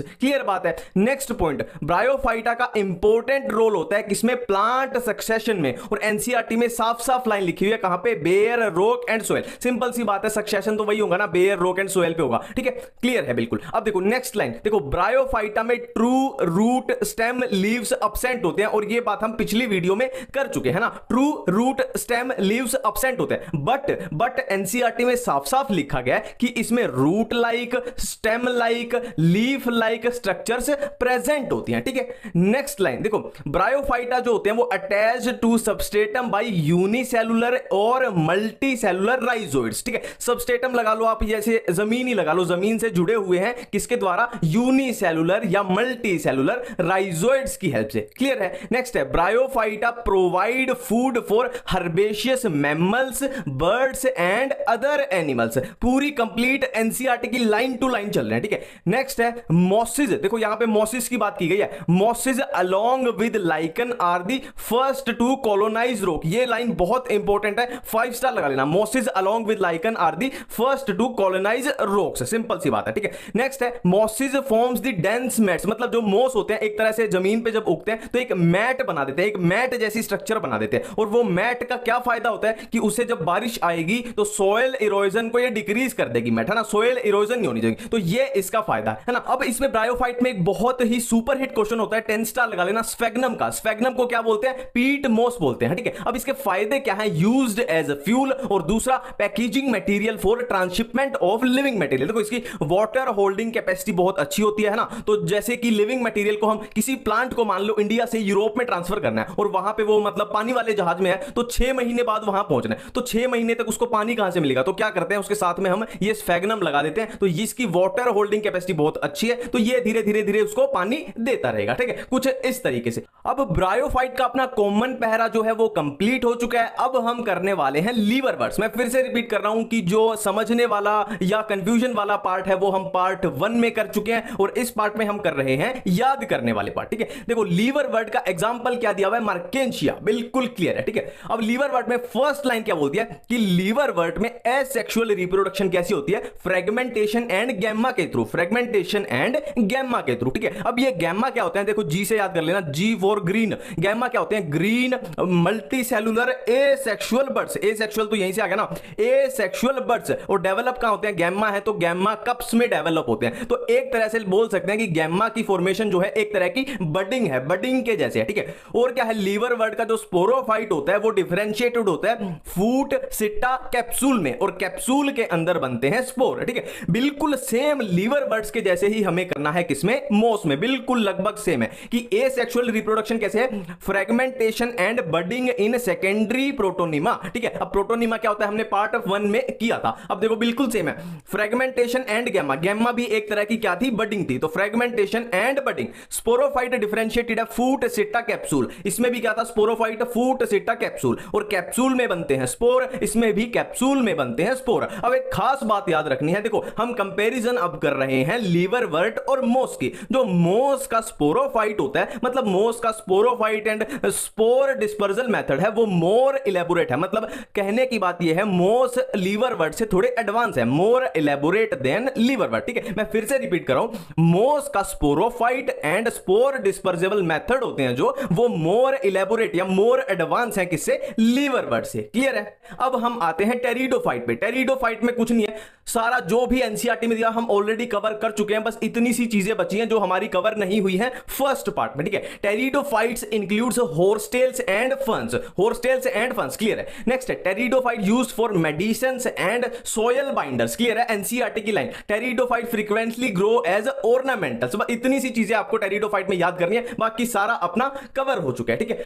टेरिडोफाइट के बाद हम करने वाले हैं जिम्नोस्पर्म। मैं फिर से रिपीट करूंगा, समझने वाला या कंफ्यूजन वाला पार्ट हम ऑलरेडी कवर कर चुके हैं, जो याद करने वाला पार्ट है वो इस वीडियो में करने वाले हैं, ठीक है। देखो बिल्कुल एनसीईआरटी की word to word line to line चलेंगे, आप चाहे साथ में चेक करते रहो, ठीक है। देखो जिम्नोस्पर्म की रूट्स, जिम्नोस्पर्म की रूट्स कैसी होती है? टैप रूट्स होती है। जनरली जिम्नोस्पर्म में टैप रूट्स होती है। अब यहां पे एनसीईआरटी में साफ साफ कुछ खास बातें लिखी गई हैं कि कुछ जिम्नोस्पर्म जैसे कि पाइनस, मैं फिर से रिपीट कर रहा हूं, कुछ जिम्नोस्पर्म जैसे कि पाइनस, उनमें क्या होता है, जो रूट्स होती हैं वो फंगस के साथ एसोसिएशन कर लेती है, गठबंधन कर लेती है, और उस एसोसिएशन को क्या बोलते हैं? माइकोराइजा बोलते हैं। क्लियर है? अब रूट्स के बारे में जिम्नोस्पर्म में एक और खास बात लिखी हुई है कि कुछ जिम्नोस्पर्म जैसे कि साइकस में क्या होता है? Small small small C special roots होती है जिनको बोलते हैं कोरेलोइड रूट्स, है ना। और इनकी खास बात क्या है? ये रूट्स एसोसिएशन करती हैं किसके साथ? सियानोबैक्टीरिया के साथ, यानी ब्लू ग्रीन एल्गी के साथ। और किस लिए करती हैं? नाइट्रोजन फिक्सिंग के लिए, ठीक है। तो ये रूट्स वाला चीज अपना बिल्कुल क्लियर है। नेक्स्ट आते हैं रूट्स के बाद लीव्स पे। मैं फिर बोल रहा हूं एक एक पॉइंट ये एनसीईआरटी से निकला है, ठीक है। जिम्नोस्पर्म में लीव्स कैसी होती है? सिंपल या कंपाउंड, सिंपल या कंपाउंड लीव होती है। और अगली ही लाइन में लिखा हुआ है कि साइकस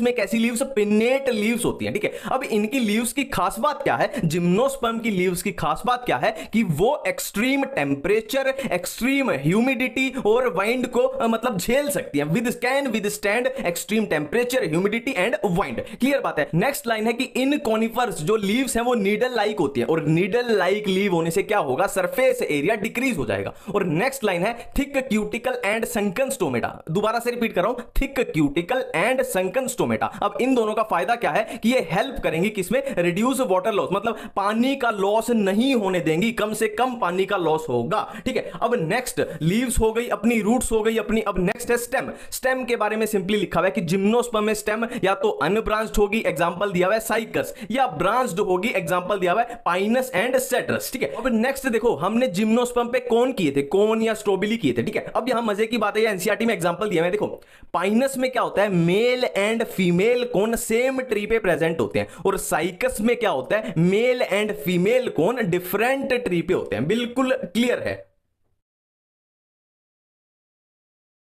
अब हम करने वाले हैं डायग्राम, ठीक है। ये है एल्गी, एल्गी के डायग्राम्स हैं। ये दोनों हैं ग्रीन एल्गी, ये तीनों हैं ब्राउन एल्गी, और ये दोनों हैं रेड एल्गी। बिल्कुल क्लियर है, ठीक है। तो ये कौन सी है, ये है वोल्वोक्स, ये है वोल्वोक्स, ये है यूलोथ्रिक्स। और ब्राउन एल्गी की बात करें तो ये है लेमिनेरिया, ये है फ्यूकस, ये है डिक्टियोटा। और रेड एल्गी की बात करें तो ये है पोरफाइरा, और ये है पॉलीसाइफोनिया। अब हम करते हैं ब्रायोफाइट्स के डायग्राम, ठीक है। देखो ये दोनों है लीवरवर्ट्स, और लीवरवर्ट्स में एक ही एग्जांपल है अपनी एनसीईआरटी में, क्या, मर्केंशिया, ठीक है। तो ये है फीमेल मर्केंशिया और ये है मेल मर्केंशिया। क्लियर है। अब मॉस में बात करें तो ये वाला है फ्यूनेरिया, और ये वाला है स्फेग्नम, ये वाला है स्फेग्नम। अब हम करते हैं टेरिडोफाइट्स के डायग्राम, ठीक है। ए क्या है, ए है सिलेजिनेला, और बी क्या है, इक्वेसेटम, और सी क्या है, फर्न्स, और डी क्या है, साल्विनिया। अब हम करते हैं जिम्नोस्पर्म्स के डायग्राम, ठीक है। ये क्या है, साइकस, ये क्या है, पाइनस, और ये क्या है, जिंको। अब ये है पूरे प्लांट किंगडम चैप्टर के एग्जांपल्स, ठीक है। देखो यहां पे सिंपल सी बात है, जो डायरेक्ट याद करना चाहता है वो सिंपली इसका स्क्रीनशॉट ले ले, और जो ट्रिक से याद करना चाहता है उसके लिए अभी एक वीडियो का प्रसारण हो रहा है। टारगेट करेंगे एल्गी को। एल्गी जैसा कि आपको पता है हमारे पास 3 टाइप की आ जाती हैं, green algae, brown algae and red algae. अब देखो सबसे पहले हम करेंगे ग्रीन एल्गी के एग्जांपल्स। अब देखो एक सिंपल सी स्टोरी बताता हूँ आपको, सिंपल सी स्टोरी, ठीक है। वोल्वो बस सबको पता होगी, वोल्वो, ठीक है। वोल्वो बस जो होती है सबको पता होगी, ठीक है। थोड़ी लग्जरी टाइप बस होती है। तो वोल्वो बस में उल्लू का चक्कर, उल्लू उल्लू सबको पता है ना, उल्लू का चक्कर स्पैरो, स्पैरो चिड़िया। वोल्वो बस में उल्लू का चक्कर स्पैरो के साथ चल रहा था, ठीक है। ट्रिक है अपनी, वोल्वो बस में उल्लू का चक्कर स्पैरो के साथ चल रहा था। उल्लू भी एक बर्ड है, स्पैरो भी एक बर्ड है, तो दोनों का चक्कर चल रहा था कहाँ पे, वोल्वो बस में। तो देखो ग्रीन एल्गी के एग्जांपल हमें याद हो गए। वोल्वो से हमारे पास आया वोल्वोक्स, उल्लू से यूलोथ्रिक्स, चक्कर से कैरा, और स्पैरो से स्पायरोगायरा, और चल रहा था चल से ये CHAL से CHAL कैलेमिडोनास। अब देखो इसमें ऐसे कैसे पता चलेगा कि ये ग्रीन एल्गी का एग्जांपल है। अब देखो इसमें आ रहा है चारा, ठीक है। चारा, चारा क्या होता है, हरी घास, तो ये हमें पता लग गया ग्रीन एल्गी है। और ये भी क्लोरोफाइसी से ही वर्ड आया है, जहाँ पे CHAL CHL ऐसा कुछ आ जाए मतलब वो ग्रीन से रिलेटेड है, तो यहाँ से इजीली आपको पता लग जाएगा कि ये ग्रीन एल्गी का एग्जांपल है। देखो ट्रिक जब भी बनाओ या किसी की देखो तो फर्स्ट लेटर से कभी भी मत देखो कि VUCSC, क्योंकि ये C और S पता नहीं कहाँ कहाँ पे आपको मिल जाएगा, तो आप कंफ्यूज हो जाओगे। तो पूरे वर्ड को ट्रिक में इन्वॉल्व करने की कोशिश किया करो, ठीक है। तो मेरी यही कोशिश रहती है कि मैं पूरा वर्ड अपनी ट्रिक में इन्वॉल्व करूँ। सेकंड है हमारे पास ब्राउन एल्गी। अब देखो आपको सबको पता होगा कि जब नींबू होता है, जो लेमन होता है, अगर उसको कुछ दिन तक यूज ना किया जाए, रख दिया जाए, तो वो खराब हो जाता है, और खराब होकर लेमन का कलर हो जाता है ब्राउन। तो यही अपनी सिंपल सी ट्रिक है कि जो दिल्ली का सागर था, ठीक है, एक लड़के का नाम था सागर और वो दिल्ली का था, उसने ब्राउन लेमन खाया, ठीक है। Sagar from Delhi it's brown lemon, ठीक है। जो सागर था दिल्ली का उसने ब्राउन लेमन खाया, Sagar from Delhi it's brown lemon. Simple सी ट्रिक है, ठीक है। ब्राउन से हमें याद आ जाएगा। अब देखो क्वेश्चन आया ब्राउन एल्गी का, मान लो, फिर तुम्हें याद आएगा कि ब्राउन ब्राउन ब्राउन क्या था, लेमन था। किसने खाया था, सागर ने। कहाँ का था सागर, दिल्ली का, बस, ठीक है। सिंपल है trick, Sagar from Delhi it's brown lemon. Sagar से सार्गेसम, फ्रॉम से फ्यूकस, दिल्ली से डिक्टियोटा, इट्स से एक्टोकार्पस, ब्राउन से हमें याद आएगा कि ये ट्रिक ब्राउन एल्गी की है, और लेमन से लेमिनारी। अब एल्गी में लास्ट हमारे पास बच जाता है रेड एल्गी। रेड एल्गी की बहुत सिंपल सी ट्रिक है, जो पीजी होते हैं, पेइंग गेस्ट, ठीक है, जो कोचिंग लेते हैं बच्चे उनको पता होगा, वो पीजी में रहते हैं। तो 2 पीजी थे और दोनों रेड कलर के थे, तो रेड कलर के 2 पीजी। सिंपल सी ट्रिक है, रेड एल्गी का क्वेश्चन आया, रेड एल्गी आते ही दिमाग में आएगा रेड। रेड क्या थे, पीजी, कितने थे, 2, तो रेड कलर के 2 पीजी। रेड से रेड एल्गी, 2 पीजी से मतलब 2 बार पी और 2 बार जी। 2 बार पी से आया पॉलीसाइफोनिया, पोरफाइरा, और 2 बार जी से आया जेलिडियम और ग्रासिलेरिया, ठीक है। अब एल्गी हमारा यहाँ कंप्लीट हो चुका है। अब बात करेंगे ब्रायोफाइटा की। ब्रायोफाइटा में हमारे पास 2 टाइप के आ जाते हैं, लीवरवर्ट्स और मॉसिस, जो कि एनसीईआरटी में दिए हुए हैं। अब पहले कवर करेंगे मॉस के एग्जांपल्स। अब देखो सबको पता है जो पॉलिटिशियंस होते हैं वो काम कम करते हैं और मज़े ज़्यादा करते हैं, मतलब फन ज़्यादा करते हैं। तो मोस्टली पॉलिटिशियंस स्पा में फन करते हैं, ठीक है। काम कम करते हैं, करप्शन ज़्यादा करते हैं, और उस करप्शन के पैसे से स्पा में फन करते हैं। तो मोस्टली पॉलिटिशियंस स्पा में फन करते हैं। तो मोस्टली से हमें याद आएगा मॉस, पॉलिटिशियन से पॉलिट्राइकम, स्पा से स्फेग्नम, और फन से फिनेरिया। तो मोस्ट के एग्जाम्पल्स हमें याद हो गए कि मोस्टली पॉलिटिशियंस स्पा में फन करते हैं। मोस्टली से हमारे पास आया मोस, कि ये एग्जाम्पल मोस के हैं, और पॉलिटिशियंस से पॉलिट्राइकम, और स्पा से स्फेग्नम, और फन से फ्यूनेरिया, ठीक है।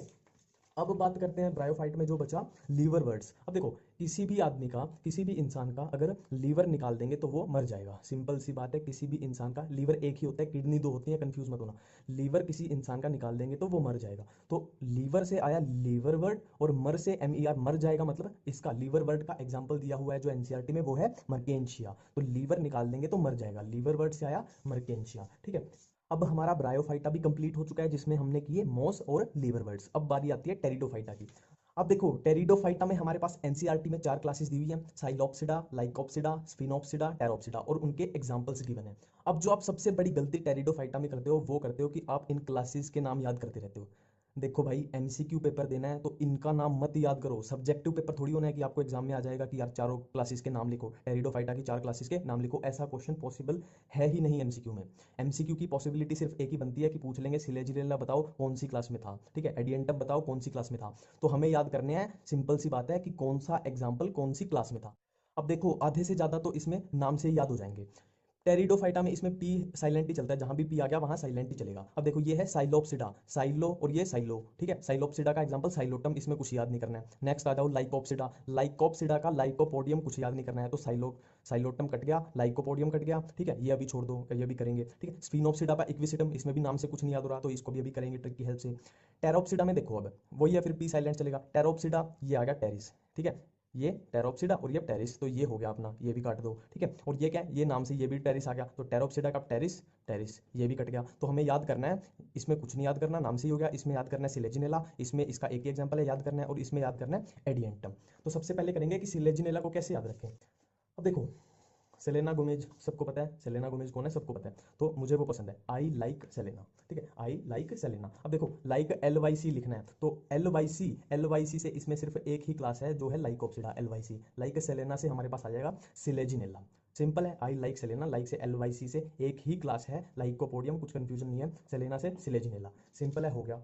अब बात करते हैं स्फिनोप्सिडा का एग्जांपल इक्विसिटम। देखो आपके पास लाइफ में कुछ भी आए उसको शेयर करो, और शेयर कैसे करो, सब में इक्वल, ऐसा नहीं कि किसी को ज्यादा किसी को कम, तो शेयरिंग इक्वल करनी चाहिए। तो इक्वल शेयरिंग, इक्वल से हमारे पास आया इक्विसिटम, शेयरिंग से sphenopsida. Equal sharing, equal sharing, equal से इक्विसिटम, शेयरिंग से स्फिनोप्सिडा। इक्वल शेयरिंग, इक्वल से इक्विसिटम, शेयरिंग से स्फिनोप्सिडा। अब हमारे पास लास्ट में सिर्फ एक ही बच गया कि एडियंटम एग्जांपल है टेरोप्सिडा का। अब देखो टेरोप्सिडा, टेरेस टेरेस, ठीक है, ऐसा नहीं लग रहा किसी बड़ी बिल्डिंग का टेरेस है, ठीक है। टेरेस कहीं पे नहीं फिट होगा, साइलोप्सिडा में कहीं टेरेस नहीं आ रहा, लाइकोप्सिडा में कहीं टेरेस नहीं आ रहा, स्फिनोप्सिडा में कहीं टेरेस नहीं है। टेरोप्सिडा टेरेस, इसमें वर्ड आ रहा है टेरेस, ठीक है। तो टेरोप्सिडा से टेरेस। अब किसी भी बड़ी बिल्डिंग की, बहुत ऊंची बिल्डिंग है, उसके आप टेरेस पे जाओगे तो बहुत तेज हवा चलती है, मतलब आंधियां चलती रहती हैं, तो टेरेस पे आंधियां चलती रहती हैं। टेरेस से आया टेरोप्सिडा और आंधियां से एडियंटम, ठीक है। तो हमारा टेरिडोफाइटा भी कंप्लीट हो गया। अब लास्ट में हमारे पास आता है जिम्नोस्पर्म, ठीक है। हमने टेरिडोफाइटा तक कर लिया, अब लास्ट है जिम्नोस्पर्म। जिम्नोस्पर्म के एग्जांपल्स को याद करना बहुत ही सिंपल है, बहुत ही इजी ट्रिक है। देखो एक जिम थी, वहां पे कुछ लोग क्या कर रहे थे, देखो बाकी लोग क्या कर रहे थे एक्सरसाइज, पर कुछ लोग क्या कर रहे थे एक्सरसाइज करने के साथ साथ सिगरेट पी रहे थे।